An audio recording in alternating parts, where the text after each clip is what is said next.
চোৱা আজি তোমালোকক মই দুটা চলযুক্ত ৰৈখিক সমীকৰণৰ জোৰ এই অধ্যায়টোৰ পৰা তলৰ সমস্যাটো সমাধান কৰিব দিছোঁ। কি কৰিব দিছোঁ চাই লওঁ। তলৰ সমস্যাবোৰৰ ৰৈখিক সমীকৰণৰ জোৰ গঠন কৰা আৰু সিহঁতৰ সমাধান অপনয়ন পদ্ধতিৰে উলিওৱা। অপনয়ন পদ্ধতিৰে উলিয়াব লাগিব। চোৱা অংকটো হৈছে এইটো দুটা অংকৰ সংখ্যা এটাৰ অংক দুটাৰ সমষ্টি 9 আকৌ সংখ্যাটোৰ 9 গুণ ল'লে সংখ্যাটোৰ অংক দুটা সাল সলনি কৰি পোৱা সংখ্যাটোৰ দুগুণৰ সমান হয় সংখ্যাটো উলিওৱা। আমাৰ অংকটোত কি কৈছে দুটা অংকৰ সংখ্যা এটাৰ অংক দুটাৰ সমষ্টি 9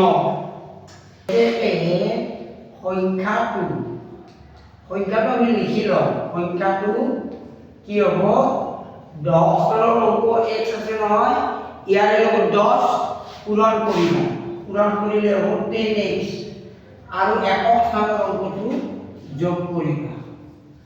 যেনেকুৱা ধৰা আমাৰ 10x প্লাছ y।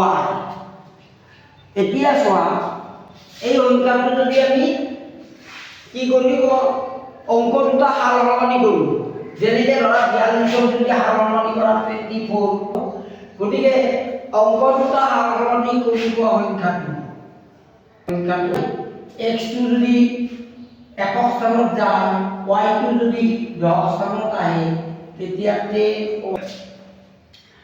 আমাৰ প্ৰথম চৰ্তমতে কি কৈছে দুটা অংকৰ সংখ্যা এটা অংক দুটাৰ সমষ্টি 9 প্ৰথম চৰ্তমতে এইটো লিখিবা। প্ৰথম চৰ্তৰ সমষ্টি 9 অৰ্থাৎ 10 চনৰ অংক x একক স্থানৰ অংক y x plus y equal to 9 এতিয়া এক নম্বৰ সমীকৰণ বুলি ধৰা। আকৌ কি কৈছে সংখ্যাটোৰ 9 গুণ ল'লে সংখ্যাটোৰ অংক দুটা সাল সলনি কৰি পোৱা সংখ্যাটোৰ দুগুণৰ সমান হয়।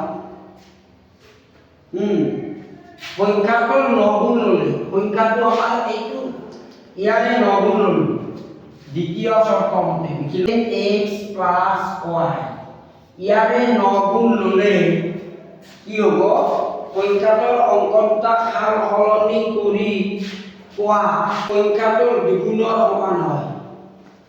সাল সলনি কৰি পোৱা সংখ্যাটো হৈছে আমাৰ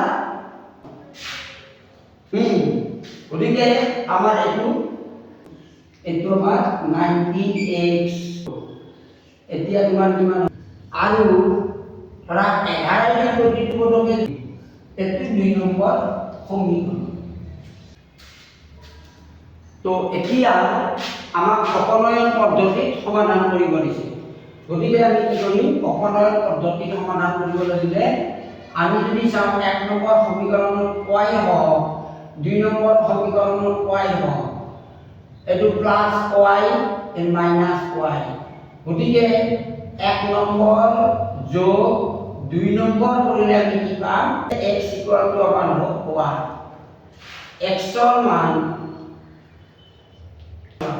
2 নম্বৰ কৈছে 8 x ৰ মান 1 মাইনাস y ইকুয়াল টু 0 আৰু এতিয়া নিৰ্ণয় সংখ্যাটো